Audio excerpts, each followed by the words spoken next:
ಭಾರತ್ ಮಾತಾ Shivashakti avatar ಸತ್ಯ ಗೀತಾ ಮುರಳಿ. ಓಂ ಪಿತಾಶ್ರೀ ಶಿವ ತಂದೆಯ ನೆನಪಿದೆಯೇ?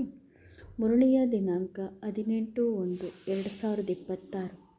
ಪ್ರಾತಃ class 3/7/2022. ಮತ್ತೊಂದು ಮುರಳಿ 4/9/2022. ಓಂ ನಮಃ ಶಿವಾಯ. ಸ್ವಯಮನ್ನು ಚೆಕ್ ಮಾಡಿಕೊಳ್ಳಿರಿ, ಬಾಬನನ್ನು ಚೆಕ್ ಮಾಡುವುದಲ್ಲ. ತಮ್ಮ ದೃಷ್ಟಿಯಲ್ಲಿ ಬಾಬನನ್ನು ಸಮಾವೇಶ ಮಾಡಿಕೊಳ್ಳುವಂತಹ ಮಹಾನ್ ಸೌಭಾಗ್ಯಶಾಲಿ ಆಗುವಂತಹ ಸಾಧನಗಳನ್ನು ಆಧಾರ ಮಾಡಿಕೊಳ್ಳದೆ ಸಾಧನೆಯ ಮೂಲಕ ಅಚಲ ಅಡೋಲರನ್ನಾಗಿ ಮಾಡುವಂತಹ ಬಾರಿ ಬಾರಿಗೂ ತಂದೆಯನ್ನು ಚೆಕಿಂಗ್ ಮಾಡುವುದರ ಬದಲು ಸ್ವಯಂವನ್ನು ಚೆಕಿಂಗ್ ಮಾಡಿಕೊಳ್ಳುವಂತಹ ಮಕ್ಕಳ ಪ್ರತಿಯಾಗಿ ಸರ್ವಸಮರ್ಥ ಶಿವ ತಂದೆ ಮಾತನಾಡುತ್ತಿದ್ದಾರೆ. ಒಳ್ಳೆಯದು. ಇಂದು ಬಾಪ್ತಾದ ತಮ್ಮ ಅತ್ಯಂತ ಸ್ನೇಹಿ ಮಕ್ಕಳೊಂದಿಗೆ ಮಿಲನ ಮಾಡಲು ಬಂದಿದ್ದಾರೆ. ಸ್ನೇಹಿಗಳಾಗಿದ್ದೀರಾ? ಯಾರ್ಯಾರು ಸ್ನೇಹಿಗಳಾಗಿದ್ದಾರೋ, ತಂದೆಯ ಪ್ರಿಯರಾಗಿದ್ದಾರೋ ಆ ಮಕ್ಕಳು ತಂದೆಯ ಹೃದಯದಲ್ಲಿದ್ದಾರೆ. ಇಂದು ಪ್ರತಿಯೊಬ್ಬ ಮಗುವು ತಂದೆಯ ನೆನಪಿನಲ್ಲಿ ಮಗ್ನರಾಗಿದ್ದಾರಲ್ಲವೇ? ಎಲ್ಲಕ್ಕಿಂತ ಮೊದಲು ಪ್ರತಿಯೊಬ್ಬ ಮಗುವು ಗೊಂದಲದಿಂದ ಹೊರಬಂದು ಅಚಲ ಸ್ಥಿತಿಯಲ್ಲಿ ಕುಳಿತುಕೊಳ್ಳಿ. ಒಂದೇ ಸೆಕೆಂಡ್ನಲ್ಲಿ ತಮ್ಮನ್ನು ಆತ್ಮ ಎಂದು ತಿಳಿದುಕೊಂಡು ಮತ್ತು ತಮ್ಮ ಬಾಬಾರವರೊಂದಿಗೆ ಮನಸ್ಸು ಬುದ್ಧಿಯಿಂದ ಸ್ಥಿರವಾಗಿ ಬಿಡಿ. ಇಂದು ಯಾರು ತಂದೆಯೊಂದಿಗೆ ಮಿಲನ ಆಚರಿಸಲು ಬಂದಿದ್ದಾರೋ ಅವರಿಗೆ ತಂದೆಯೇ ಕಾಣಿಸುವರು. ಏಕೆಂದರೆ ಎಲ್ಲಿಯವರೆಗೆ ನಮ್ಮ ನೋಡುವ ಯೋಚಿಸುವ ದೃಷ್ಟಿಕೋನ ಮತ್ತು ದೃಷ್ಟಿಯಲ್ಲಿ ತಂದೆ ಸಮಾವೇಶ ಆಗಿಲ್ಲವೋ ಅಲ್ಲಿಯವರೆಗೆ ತಂದೆ ಹೇಗೆ ಕಾಣಿಸುವರು? ನೀವೆಲ್ಲ ಮಕ್ಕಳು ಅತಿ ಮಹಾನ್ ಸೌಭಾಗ್ಯಶಾಲಿ ಮಕ್ಕಳಾಗಿದ್ದೀರಿ. ಸೌಭಾಗ್ಯಶಾಲಿ ಎಂದರೆ 100 ಪಟ್ಟು ಭಾಗ್ಯಶಾಲಿ ಮಕ್ಕಳಾಗಿದ್ದೀರಿ. ಯಾರು ತಂದೆಯ ಇಷ್ಟು ಸನ್ಮುಖದಲ್ಲಿ ಕುಳಿತು ಮಿಲನ ಆಚರಿಸುತ್ತಿದ್ದೀರಿ ಮತ್ತು ಯಾರು ನಿದ್ರಿಸುತ್ತಿದ್ದಾರೋ ಅವರು ಕಳೆದುಕೊಳ್ಳುತ್ತಿದ್ದಾರೆ. ಒಂದು ಶರೀರದಿಂದ ಮಲಗುವುದು, ಇನ್ನೊಂದು ಎಲ್ಲವನ್ನೂ ತಿಳಿದಿದ್ದು ಮಲಗುವುದು. 2 ನಿದ್ರೆಯಲ್ಲಿ ಕಳೆದುಕೊಳ್ಳುವುದೇ ಆಗಿದೆ. ಪಡೆಯುವುದು ಯಾವುದರಲ್ಲಿದೆ? ಇಂದು ಯಾವಾಗ ಭಾಗ್ಯವಿಧಾತ ಎಲ್ಲ ಮಕ್ಕಳ ಜೋಳಿಗೆಯನ್ನು ತುಂಬಿಸಲು ಬಂದಿದ್ದಾರೋ ಆಗ ತಮ್ಮ ಜೋಳಿಗೆಯನ್ನು ಚೆನ್ನಾಗಿ ತುಂಬಿಸಿಕೊಳ್ಳುವವರೇ ಪಾಸ್ ವಿತ್ ಆನರ್ ಆಗುವರು. ಮನಸ್ಸಿನ ಸ್ಥಿತಿ ಅಚಲ ಅಡೋಲವಾಗಿದೆಯೇ? ಪಕ್ಕಾ ಇದೆ ಅಲ್ಲವೇ? ವಿಜ್ಞಾನದ ಸಾಧನಗಳಿಂದಲೂ ಸಹ ಸಮಯಕ್ಕೆ ಸರಿಯಾಗಿ ವಿಜ್ಞಾನದ ಸಾಧನಗಳು ಕೈಕೊಟ್ಟವು ಎಂದು ಎಲ್ಲಾದರೂ ಮನಸ್ಸಿನಲ್ಲಿ ಗೊಂದಲ ಬರುವುದಿಲ್ಲ ತಾನೆ? ಈ ಗೊಂದಲ ಕೂಡ ಪುರುಷಾರ್ಥದಲ್ಲಿ ಅಡಚಣೆಯಾಗಿದೆ. ಅಚಲ ಅಡೋಲ ಸ್ಥಿತಿ ಪವರ್ಫುಲ್ ಸ್ಥಿತಿ. ಏಕೆಂದರೆ ಮುಂಬರುವ ಸಮಯದಲ್ಲಿ ಯಾವುದೇ ವಿಜ್ಞಾನದ ಸಾಧನಗಳು ಇರುವುದಿಲ್ಲ ತಾನೆ? ಪ್ರತಿ ಮಗುವಿನ ಬಳಿ ವಿಜ್ಞಾನದ ಸಾಧನಗಳಿವೆ. ಆಗ ಮಕ್ಕಳು ತಿಳಿದುಕೊಳ್ಳುತ್ತಾರೆ, ನಾವು ಎಲ್ಲದರಿಂದ ಭರ್ಪೂರಾಗಿದ್ದೇವೆ, ನಾವು ಸುಖಿಯಾಗಿದ್ದೇವೆ, ನಮಗೆ ಯಾವ ಕೊರತೆಯೂ ಇಲ್ಲ ಎಂದು. ವಿಜ್ಞಾನದ ಸಾಧನವಿದ್ದರೆ ತಂದೆಯ ನೆನಪು ಇದೆ. ವಿಜ್ಞಾನದ ಸಾಧನವಿಲ್ಲದಿದ್ದರೆ ಸಾಧನೆಯಲ್ಲಿ ಏನಾಯಿತು? ವಿಘ್ನ ಬಂತಲ್ಲವೇ? ಹಾಗಾದರೆ ಬಾಬಾರವರನ್ನು ಹೇಗೆ ನೆನಪು ಮಾಡುತ್ತೀರಿ? ಸಾಧನಗಳಿಂದ. ಆದ್ದರಿಂದ ಎಲ್ಲ ಮಕ್ಕಳು ತಮ್ಮ ಮನಸ್ಸಿನ ಸ್ಥಿತಿಯನ್ನು ಚೆಕ್ ಮಾಡಿಕೊಳ್ಳಿ. ನನ್ನ ಬುದ್ಧಿಯೋಗವು ಸಾಧನಗಳಲ್ಲಿ ಎಷ್ಟಿದೆ? ನಾನು ಸಾಧನಗಳಲ್ಲಿ ಎಷ್ಟು ಸಿಲುಕಿಕೊಂಡಿದ್ದೇನೆ? ಏಕೆಂದರೆ ಏನೆಲ್ಲ ವಿಜ್ಞಾನದ ಸಾಧನಗಳಿವೆಯೋ ಅವೆಲ್ಲವೂ ಈಗ ಇನ್ನು ಸ್ವಲ್ಪ ಸಮಯದಲ್ಲಿ ಬಂದಾಗುತ್ತವೆ. ಎಲ್ಲ ಮಕ್ಕಳು ಯೋಚಿಸುತ್ತಾರೆ, ಬಾಬಾ ಬಂದಾಗುತ್ತವೆ ಎಂದು ನೀವು ಯಾವಾಗಿನಿಂದಲೂ ಹೇಳುತ್ತಾ ಬರುತ್ತಿದ್ದೀರಿ ಎಂದು. ಆಗ ಬಾಬಾ ಏನು ಹೇಳುವರು? ಪ್ರತಿ ವಸ್ತುವಿನ ಆಯುಷು ಎಷ್ಟಿರುತ್ತದೆ? 100 ವರ್ಷದಲ್ಲೇ ಹುಟ್ಟಿಕೊಂಡವು ಮತ್ತು 100 ವರ್ಷದಲ್ಲೇ ಎಲ್ಲವೂ ಸಮಾಪ್ತಿಯಾಗುತ್ತವೆ. ಹಾಗಾದರೆ ಏನು ಮಾಡಬೇಕು? ಈಗ ಯಾರು ಭೇಟಿಯಾಗುವವರಿದ್ದಾರೋ, ಯಾರ ಹೃದಯ ಅರ್ಧ ಇಲ್ಲಿ ಮತ್ತು ಅರ್ಧ ಹೊರಗಿದೆ. ಒಂದು ವೇಳೆ ಹೃದಯ ಪೂರ್ತಿ ಇಲ್ಲಿದ್ದರೆ ತಂದೆ ಸಹಯೋಗ ಕೊಡುವರು ಮತ್ತು ಸಾಧನಗಳಲ್ಲಿದ್ದರೆ ನೋಡಿ, ಈಗ ನೋಡಿ ಯಾವ ಮಕ್ಕಳು ಸಾಧನಗಳ ಹೊರಗಿವೆ. ಏನಿದು? ಎದುರಿಗೆ ಕುಳಿತಿದ್ದೀರಿ. ನೀವೇ ಯೋಚಿಸಿ. ಈಗ ವರ್ತಮಾನ ಸಮಯದಲ್ಲಿ ತಂದೆ ಭಾಗ್ಯವನ್ನು ಕೊಡುತ್ತಿದ್ದಾರೆ ಮತ್ತು ನೀವು ಸಾಧನಗಳಲ್ಲಿ ವಸ್ತುಗಳಲ್ಲಿ ತೊಡಗಿದ್ದೀರಿ. ಹಾಗಾದರೆ ಅಂತಿಮ ಸಮಯದಲ್ಲಿ ಏನಾಗುವುದು? ನೀವು ಯಾವಾಗ ಇವನ್ನೆಲ್ಲ ನೋಡಲು ಹೋಗುವಿರೋ ಆಗ ಸಾಧನ ಸಮಾಪ್ತಿ, ಖಾಲಿ ಡಬ್ಬ. ಮತ್ತು ವರ್ತಮಾನ ಸಮಯದಲ್ಲಿ ಪ್ರಾಕ್ಟಿಕಲ್ ಆಗಿ ಪ್ರತ್ಯಕ್ಷ ರೂಪದಲ್ಲಿ ತಂದೆ ಕುಳಿತಿದ್ದಾರೆ. ಮುಂಬರುವ ಸಮಯ ಎಂತಹದ್ದು ಬರುವುದೆಂದರೆ ಆಗ ನಿಮ್ಮ ಬಳಿ ಸಾಧನಗಳೂ ಇರುವುದಿಲ್ಲ ಮತ್ತು ತಂದೆಯು ಬಹಳ ದೂರ ಹೊರಟು ಹೋಗುವರು. ಯಾರಿಗಾಗಿ? ಯಾರ ಬುದ್ಧಿಯೋಗ ಈಗಲೂ ಸಾಧನಗಳಲ್ಲಿದೆಯೋ ಹೊರಗಿದೆಯೋ. ತಂದೆ ಇದನ್ನೇ ಹೇಳುವರು. ತಂದೆಯನ್ನು ಚೆಕ್ ಮಾಡುವುದರಲ್ಲಿ ತಮ್ಮ ಸಮಯ ಸಂಕಲ್ಪವನ್ನು ವ್ಯರ್ಥವಾಗಿ ಕಳೆದುಕೊಳ್ಳಬಾರದು. ಏಕೆಂದರೆ ಚೆಕ್ ಮಾಡುವುದರಲ್ಲೇ ಸಮಯ ಸಂಕಲ್ಪವನ್ನು ವ್ಯರ್ಥವಾಗಿ ಕಳೆದುಕೊಂಡರೆ ಅದರರ್ಥ ತಮ್ಮ ಜೀವನದ ಜಮಾ ಆದ ಬಂಡವಾಳ ಏನಿತ್ತು ಅದನ್ನು ವ್ಯರ್ಥವಾಗಿ ಕಳೆದುಕೊಂಡಂತೆ. ಬಾಬಾ ಬಂದಿದ್ದಾರೋ ಇಲ್ಲವೋ, ಬಾಬಾ ಇದ್ದಾರೋ ಇಲ್ಲವೋ ಎಂಬ ಈ ಯೋಚನೆಯನ್ನು ಹೃದಯದಿಂದ ಹೊರಹಾಕಿರಿ. ಇದನ್ನು ಯೋಚಿಸಿ ತಮ್ಮ ಸಮಯವನ್ನು ವ್ಯರ್ಥವಾಗಿ ಕಳೆದುಕೊಳ್ಳಬಾರದು. ತಂದೆಯನ್ನು ನೆನಪು ಮಾಡಬೇಕು, ಪುರುಷಾರ್ಥ ಮಾಡಬೇಕು, ಪರಿಶ್ರಮ ಪಡಬೇಕು.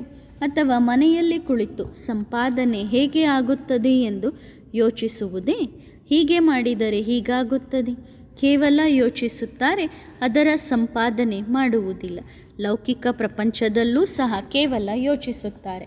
ಈ ಕೆಲಸ ಮಾಡೋಣ, ಹೀಗೆ ಮಾಡೋಣ, ಹೀಗೆ ಮಾಡಿದರೆ ಇಷ್ಟು ಸಂಪಾದನೆ ಆಗುತ್ತದೆ. ಇದನ್ನೇ ಯೋಚಿಸಿ ಯೋಚಿಸಿ ಜೀವನ ಕಳೆದು ಹೋಗುತ್ತದೆ ಮತ್ತು ಕೊನೆಗೆ ಕೈಯಲ್ಲಿ ಏನೂ ಇರುವುದಿಲ್ಲ. ಹೀಗೆಯೇ ಇಡೀ ಬ್ರಾಹ್ಮಣ ಪರಿವಾರ ಏನು ಯೋಚಿಸಿ ತಮ್ಮ ಸಮಯವನ್ನು ಹಾಳು ಮಾಡಿಕೊಳ್ಳುತ್ತಿದ್ದಾರೆ? ಏನು ಯೋಚಿಸಿ? ಬಾಬಾ ಇದ್ದಾರೋ ಇಲ್ಲವೋ, ನಿಜವಾಗಿಯೂ ಇದ್ದಾರೋ ಇಲ್ಲವೋ ಎಂದು ಒಮ್ಮೆ ಚೆಕ್ ಮಾಡಿ. ಒಮ್ಮೆ ಅರ್ಥವಾಗಲಿಲ್ಲ, ಸರಿ ಇನ್ನೊಮ್ಮೆ ಚೆಕ್ ಮಾಡಿ. ಎರಡನೇ ಬಾರಿಯೂ ಅರ್ಥವಾಗಲಿಲ್ಲ, ಮೂರನೇ ಬಾರಿ ಮತ್ತೆ ಮಾಡಿ. ಮೂರನೇ ಬಾರಿಯೂ ಹೇಳುತ್ತಾರೆ, ಈಗ ಸ್ವಲ್ಪ ಸ್ವಲ್ಪ ಅರ್ಥವಾಗುತ್ತಿದೆ. ನಂತರ 5ನೇ ಬಾರಿ ಹೇಳುತ್ತಾರೆ, ಒಳ್ಳೆಯದು, ಈಗಂತೂ ಪಕ್ಕಾ ಅರ್ಥವಾಯಿತು. ಹಾಗಾದರೆ 4 ಬಾರಿ ನೀವು ಭೇಟಿಯಾಗಿದ್ದೀರಲ್ಲ, ಆ 4 ಸಾರಿಯೂ ನೀವು ಎಷ್ಟು ಸಮಯವನ್ನು ವ್ಯರ್ಥವಾಗಿ ಕಳೆದುಕೊಂಡಿದ್ದೀರಿ?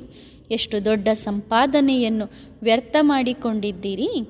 ಏನೆಲ್ಲ ವ್ಯರ್ಥ ಮಾಡಿಕೊಂಡಿದ್ದೀರಿ? ಮಕ್ಕಳು ಚೆಕ್ ಮಾಡುವುದಕ್ಕಾಗಿ ವೇಷ ಬದಲಿಸಿಕೊಂಡು ತಂದೆಯ ಸನ್ಮುಖಕ್ಕೆ ಬಂದು ಕುಳಿತುಕೊಳ್ಳುತ್ತಾರೆ. ಏನನ್ನು ಬದಲಿಸಿಕೊಂಡು? ಬಣ್ಣದ ಬಟ್ಟೆಗಳನ್ನು ಧರಿಸಿ ಬರುತ್ತಾರೆ. ಯಾರಿಗೂ ನಾನು ಸಭೆಯಲ್ಲಿ ಕುಳಿತಿದ್ದೇನೆ ಎಂದು ತಿಳಿಯಬಾರದು ಎಂದು. ನಂತರ ನಾನು ಹೋಗಿ ಚೆಕ್ ಮಾಡಿ ಮತ್ತೆ ತಿಳಿಸುತ್ತೇನೆ. ಹಾಗಾದರೆ ಇವರು ಏನು ಮಾಡುತ್ತಿದ್ದಾರೆ? ಇವರು ತಮ್ಮ ಸಮಯವನ್ನು ವ್ಯರ್ಥ ಮಾಡಿಕೊಳ್ಳುತ್ತಿದ್ದಾರೆ. ಚೆಕ್ ಮಾಡಬೇಕೆಂದರೆ ತಮ್ಮ ಪುರುಷಾರ್ಥವನ್ನು ಚೆಕ್ ಮಾಡಿರಿ.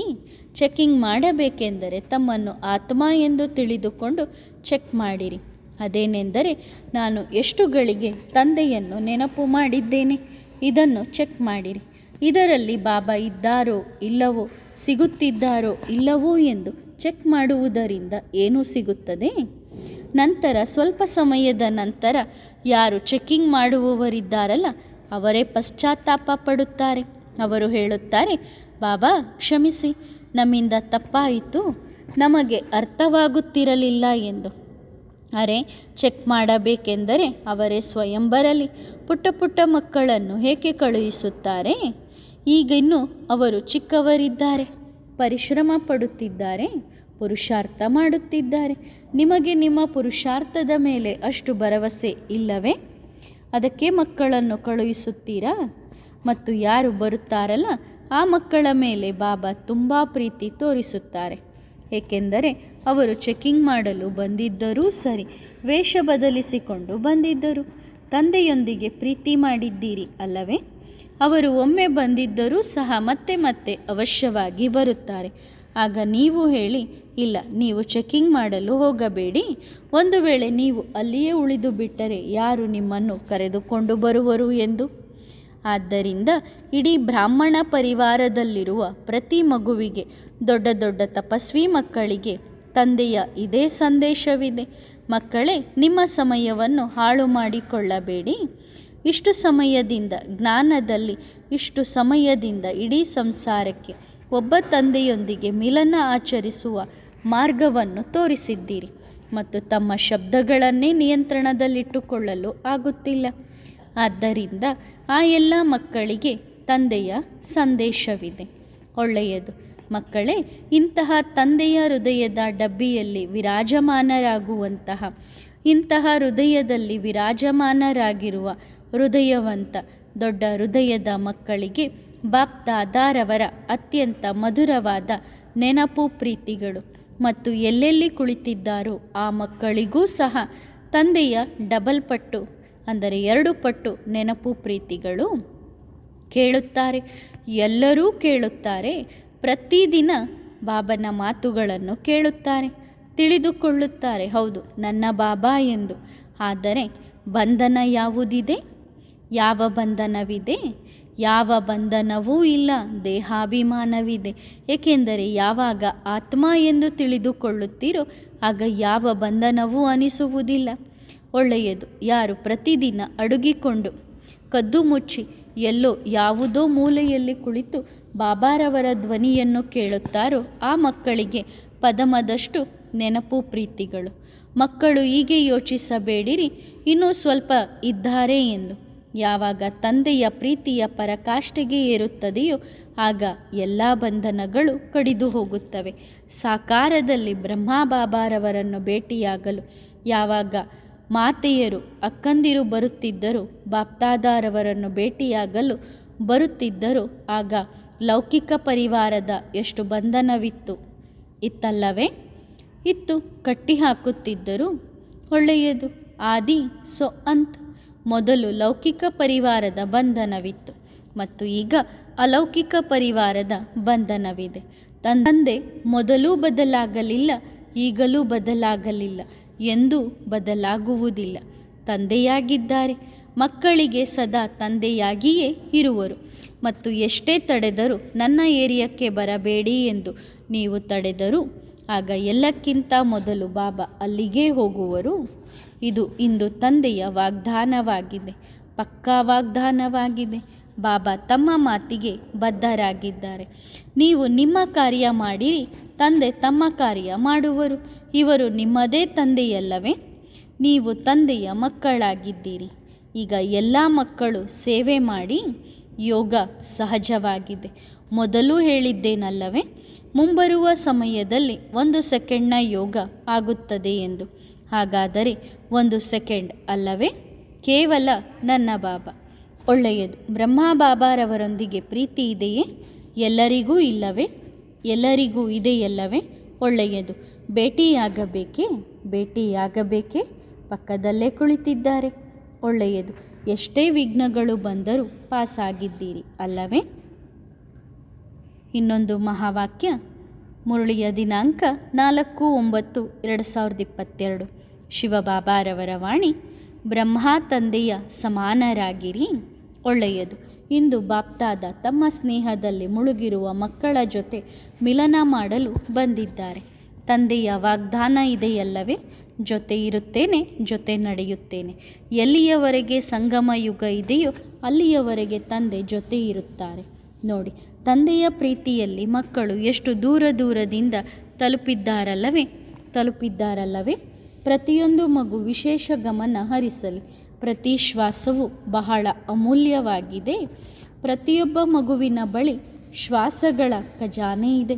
ಇದೊಂದೇ ಖಜಾನೆ ನಿಮ್ಮ ಸ್ವಂತದ್ದಾಗಿದೆ ಅಲ್ಲವೇ?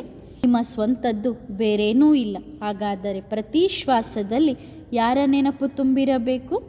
ಯಾರ ನೆನಪು ಒಡಗಿರಬೇಕು? ತಂದೆಯ ನೆನಪು ತುಂಬಿರಬೇಕು. ನೀವು ಮಕ್ಕಳು ಈ ಸಂಸಾರದಲ್ಲಿ ಹೀಗೆ ಯೋಚಿಸುತ್ತೀರಲ್ಲವೇ, ನಾನು ಇದು ಆಗಿದ್ದೇನೋ ಅಥವಾ ನಾನು ಅದು ಆಗಿದ್ದೇನೋ ಎಂದು. ಆದರೆ ಯಾವಾಗ ಮಂದಿರಕ್ಕೆ ಹೋಗುತ್ತೀರೋ ಅಥವಾ ತಂದೆಯ ಬಳಿ ಬರುತ್ತೀರೋ ಆಗ ಎಲ್ಲವನ್ನೂ ಮರೆತು ಬಿಡುತ್ತೀರಿ. ನಾನು ಯಾರು? ನಾನೇನು? ಪ್ರತಿಯೊಂದು ಮಗು ತಮ್ಮ ಸ್ವಮಾನವನ್ನು ನೆನಪು ಮಾಡಿಕೊಳ್ಳಿರಿ. ಇಂದು ನೀವು ಎಲ್ಲಿ ಸೇರಿದ್ದೀರೋ ಇದು ಮೇಳ ಆಗಿದೆ. ಮೇಳ ತಂದೆ ಮತ್ತು ಮಕ್ಕಳದ್ದು, ಮೇಳ ಆತ್ಮ ಮತ್ತು ಪರಮಾತ್ಮನದ್ದು. ಈ ಮಿಲನ ಪ್ರತಿಯೊಬ್ಬ ಮಗುವಿಗೆ ಅವಿನಾಶಿಯಾಗಿದೆ. ಎಷ್ಟು ಮಕ್ಕಳಿದ್ದಾರೆ? ಯಾರು ಹೇಳುತ್ತಿದ್ದರೂ ಬಾಬಾ ನಾವಂತೂ ಮಧುಬನಕ್ಕೆ ತಲುಪಲು ಸಾಧ್ಯವಾಗುವುದಿಲ್ಲ, ಆದರೆ ನೀವು ಖಂಡಿತ ಬನ್ನಿರಿ. ಒಂದು ವೇಳೆ ನಿಮಗೆ ನಮ್ಮ ಮೇಲೆ ಪ್ರೀತಿ ಇದ್ದರೆ ನೀವು ನಮ್ಮನ್ನು ಭೇಟಿಯಾಗಲು ಬನ್ನಿರಿ ಎಂದು. ಹಾಗಾದರೆ ತಂದೆಗೆ ಮಕ್ಕಳ ಮೇಲೆ ಎಷ್ಟು ಪ್ರೀತಿ ಇದೆ? ಎಲ್ಲಿಗೆ ಮಕ್ಕಳಿಗೆ ತಲುಪಲು ಆಗಲಿಲ್ಲವೋ ಅಲ್ಲಿಗೆ ತಂದೆಯೇ ತಲುಪಿದ್ದಾರೆ. ಒಳ್ಳೆಯದು. ಸದಾ ನೆನಪಿನಲ್ಲಿಡಿ, ನಾನು ಬ್ರಹ್ಮ ಬಾಬನ ಸಮಾನ ಆಗಬೇಕು. ಸಮಾನ ಜೀವನದಲ್ಲಿ ಯಾವುದೇ ಶಿಕ್ಷಣವನ್ನು ಓದಿದರೂ ಅಲ್ಲಿ ಒಂದು ಗುರಿ ಇರುತ್ತದೆಯಲ್ಲವೇ? ನಾನು ಇದು ಆಗುತ್ತೇನೆ ಎಂದು. ಹಾಗಾದರೆ ನೀವು ಮಕ್ಕಳ ಗುರಿ ಏನಾಗಿದೆ? ಯಾವ ಶಿಕ್ಷಣವನ್ನು ಓದುತ್ತಿದ್ದೀರಿ? ನಾರಿಯಿಂದ ಶ್ರೀಲಕ್ಷ್ಮಿಯಾಗುವ, ನರನಿಂದ ನಾರಾಯಣ ಆಗುವ ಶಿಕ್ಷಣವನ್ನು ಓದುತ್ತಿದ್ದೀರಿ. ಆದ್ದರಿಂದ ಸದಾ ನೆನಪಿನಲ್ಲಿಟ್ಟುಕೊಳ್ಳಿ, ನಾನು ಬ್ರಹ್ಮಬಾಬನ ಸಮಾನ ಆಗಲೇಬೇಕು. ಸರಿ ತಾನೆ? ಒಳ್ಳೆಯದು.